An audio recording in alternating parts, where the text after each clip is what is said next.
Editor Jai வந்து முன்னாடியே வந்து சொல்லிடுவார், வீடியோ போடுறேன் அப்படின்னு சொல்லிட்டு சொல்லிடுவாங்க. ஆனால் வந்து இந்த தடவை வீடியோ போடுறேன்னு ஒரு ஹிண்ட்டு கூட கொடுக்காமலே ஃப்ரேம் பாருங்க ஜி அப்படின்னு சொல்லிட்டு ஒரு எடிட் வந்து போட்டிருக்காங்க. ரொம்பவே நல்லா இருக்குது.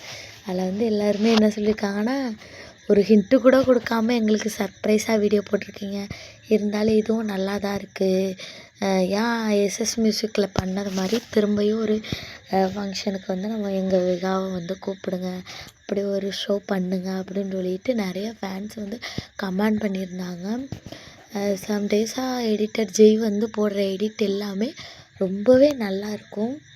அது அப்படியே ஸ்லோ மோஷனில் எப்படி தான் அவர் எத்தனை வீடியோ கையில் வச்சுருக்காருன்னே தெரியல. ஆனாலும் ஸ்லோ மோஷனில் போட்டு போட்டு ஒரு எப்படியும் ஒரு 5-6 வீடியோ கிட்ட போட்டுட்டார். அவர் போட்ட வீடியோ எல்லாமே ரொம்பவே ஹிட் ஆகி எல்லாருமே அந்த எஸ்எஸ் மியூசிக்கில் உள்ள அந்த பிக்சர்லேருந்து மட்டும் நம்மளால் வெளியே வர முடியாது. ஏன்னா அந்த அளவுக்கு நம்மளை வந்து விகா வந்து கவர்ந்துருப்பாங்க.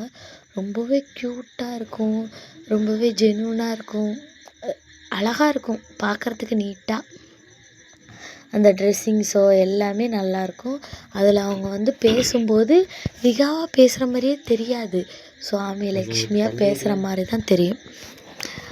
பரவாயில்ல, நம்ம எடிட்டர் ஜெய் வந்து அப்பப்போ நமக்கு வந்து சந்தோஷமான விஷயங்களை தெரிவிக்கிறாரு. அவருக்கு ஒரு நன்றி தெரிவிச்சுட்டு என்னோடய இரவு வணக்கங்களை அவங்களுக்கு தெரிவிச்சுட்டு இதோட முடிச்சுக்கிறேன்.